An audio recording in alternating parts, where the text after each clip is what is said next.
Greetings and welcome back to our ongoing discussion of SQL. This is video number 2 in a series of videos where the SQL under discussion is derived from the free SQL book. This is video number 2. It corresponds to chapter number 2 in the book. The objective of this video is to produce a result table in a desired row sequence. I emphasize result table because, as we mentioned it in the preceding video, there is no predefined row sequence for rows in a base table like the preserved table.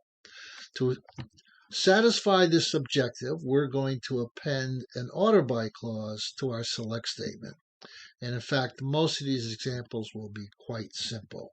There will be 9 sample queries in this chapter. As I said, they're relatively simple. And along the way, we will discuss some incidental but important topics, such as the difference between the word sequence versus sort, what we mean by an incidental sort, collating sequences, and displaying the first group of rows from a result table. Here we go with our first order by clause. We are ordering, or first of all, we're retrieving 3 columns, state, P&O, P-name. We want to present the result in a desired sequence by the state column. The syntax is pretty straightforward.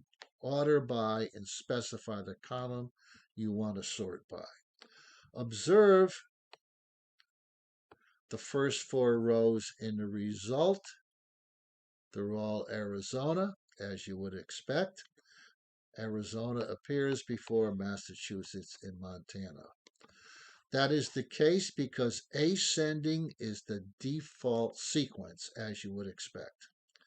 Sometimes you would like to make that explicit, and therefore there's a reserved word, keyword ASC, and we could have said order by state ASC.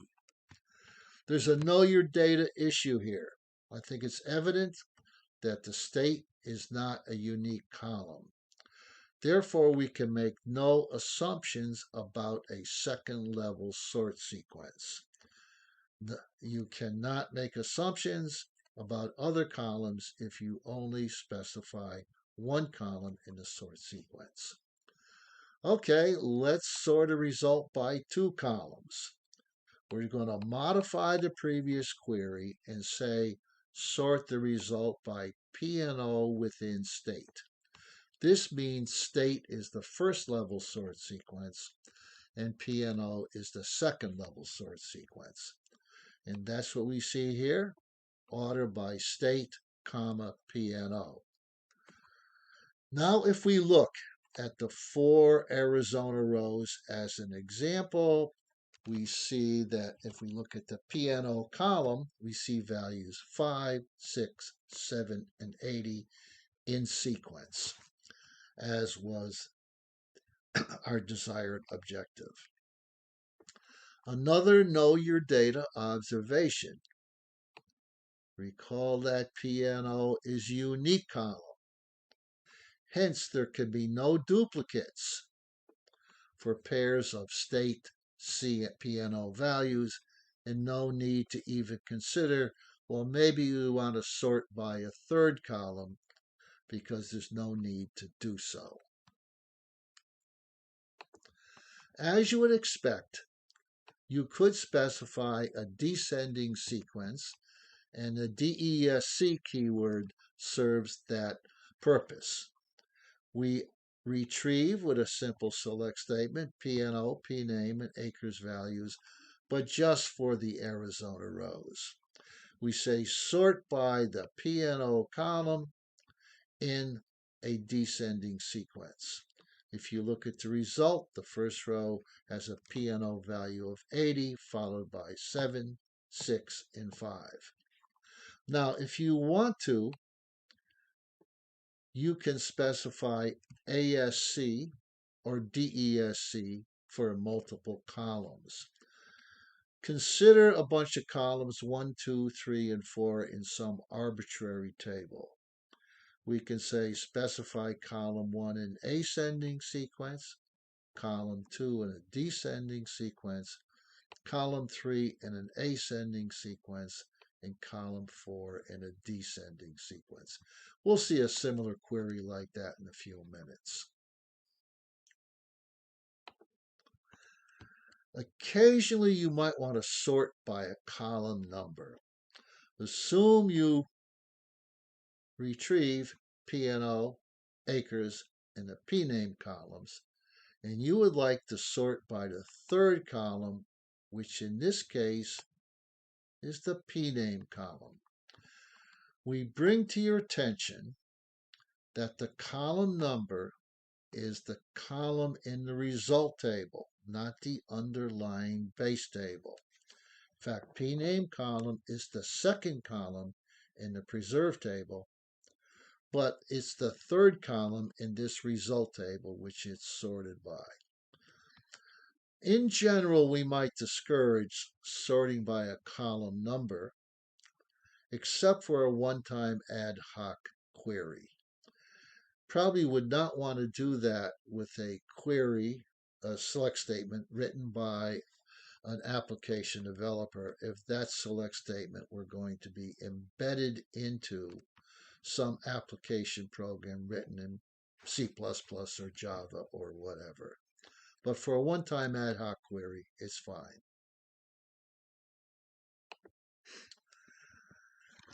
Occasionally, but not too often, you might want to sort by a column that you do not want to display. For the moment, assume that the acres column is a confidential value. We want to we want to display the P&O and P-name column, but we want to see the result in sequence by the acres column, which is not displayed.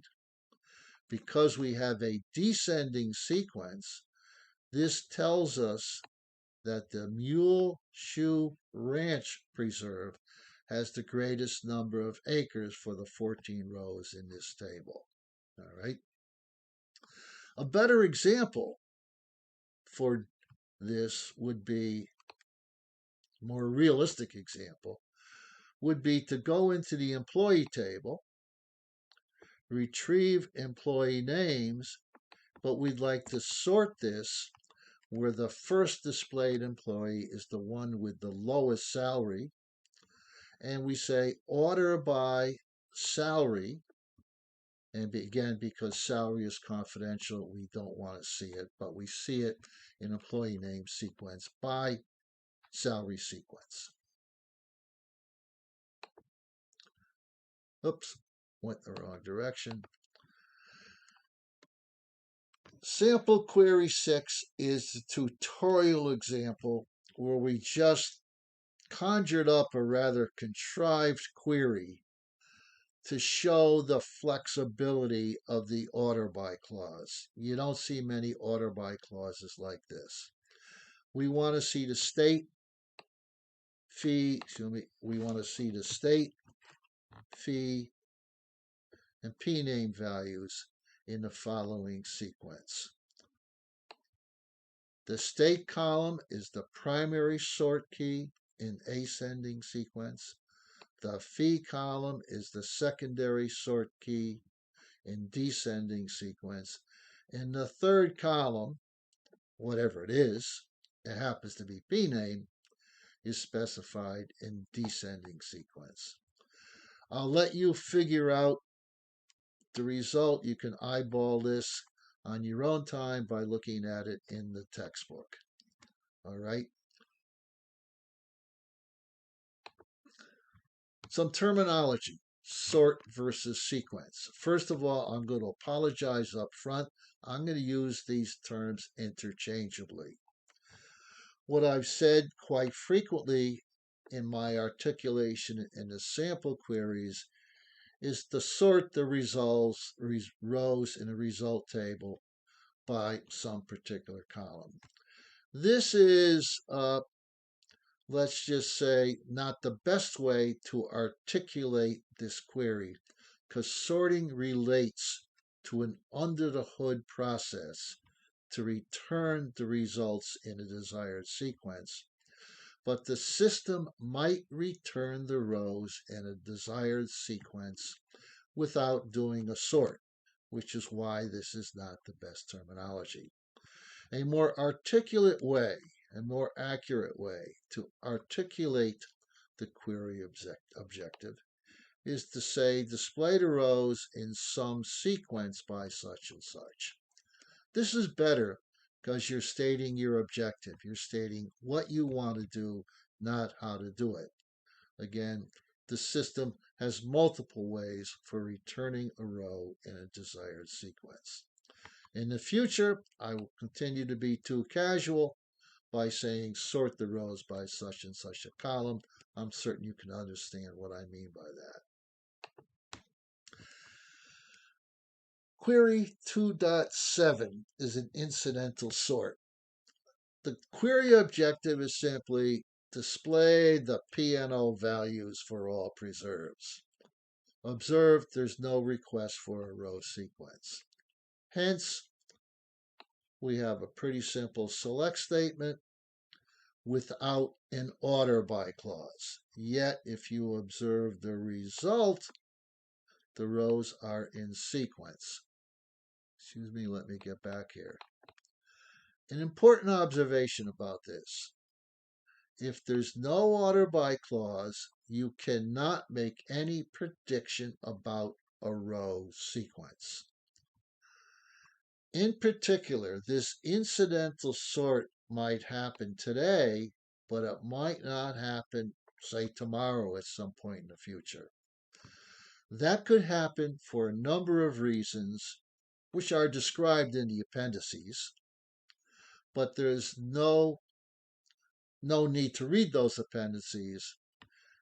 You either want a sequence, and if you want it, you use an order by clause. If you don't care, then you don't care if it's sorted or not.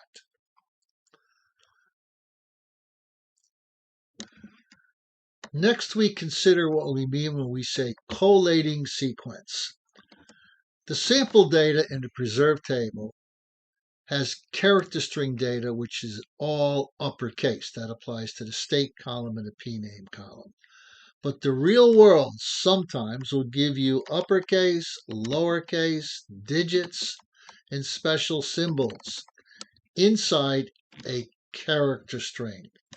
That is the case with column X here in some hypothetical table that's unspecified.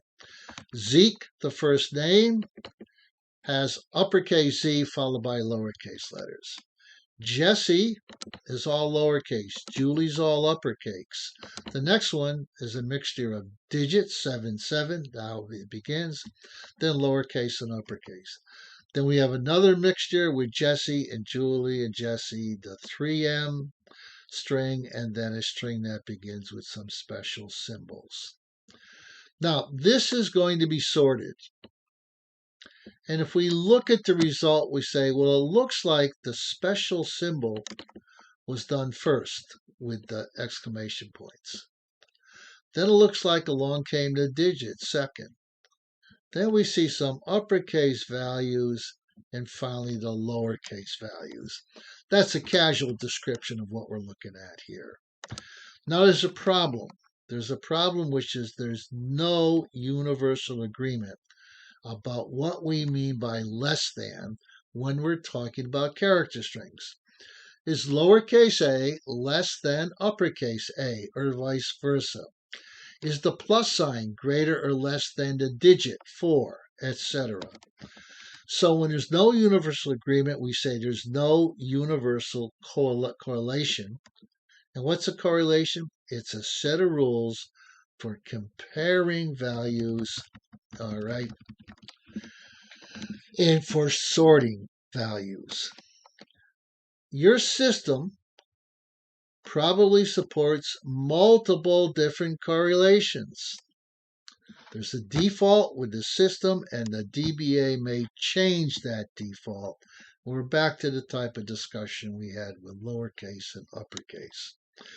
What you're looking at here is an example from the ASCII correlation. I won't say more about it except that the blank character is the first smallest symbol in that correlation, and then it moves on. Now, I'm not focusing on that because most likely your particular system, whatever it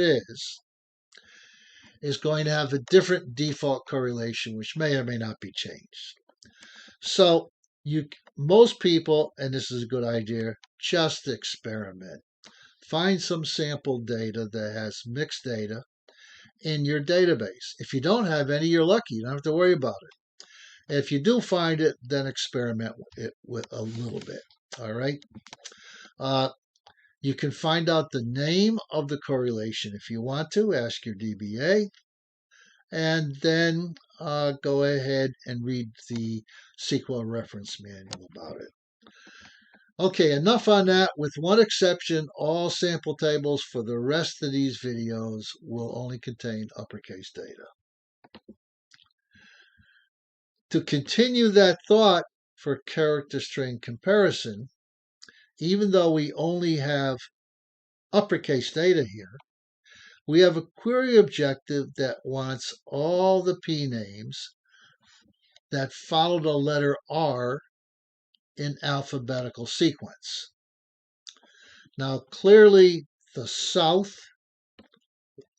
the letter S is less than R, as is the letter T. But now we get to Ramsey Canyon. And Ramsey Canyon appears in the result, therefore Ramsey Canyon must be greater than the letter R. What we see here is R with a blank. I'm using the small b, the small red b, to represent a blank. And that's going to be less than the RA in Ramsey Canyon because the blank is less than the letter A. Hence, Ramsey Canyon appears in the result. Finally, we want to talk about the first number of rows, first 3 rows, first 7 rows. And this is relational database management system specific. Okay, you have different ways to do this for different products, which is one of the reasons I'm presenting it last. In this case, we want the first 3 rows from a result that contains the P&O number and the acres value, which is sorted by the P&O number. Now, if you're using DB2 or MySQL, you can include the limit as the last line. So whatever comes before it produces a result, you say, just show me the first 3 rows in that result. Now, you can also do it a different way with DB2 or with Oracle. And that is fetch the first 3 rows only. And that will realize the same objective. If you're using SQL Server in the select clause, you could say something like top 3 with 3 in parentheses. And that will produce the top 3 rows. So focus on this for your particular database system because you will encounter this, I am certain. It's very simple though. One more side comment. These particular phrases, such as the limit 3 or the top 3 or the fetch first 3, those commands have other variations which I'm not talking about here. And you could take a look at them if you want to, but this should suffice for most query objectives. Okay, this is the last screen in our discussion of the order by clause. There's one more page that'll take you to the next video, which will introduce the distinct keyword. Again, I thank you for your attention and start working on some of the exercises. Until then.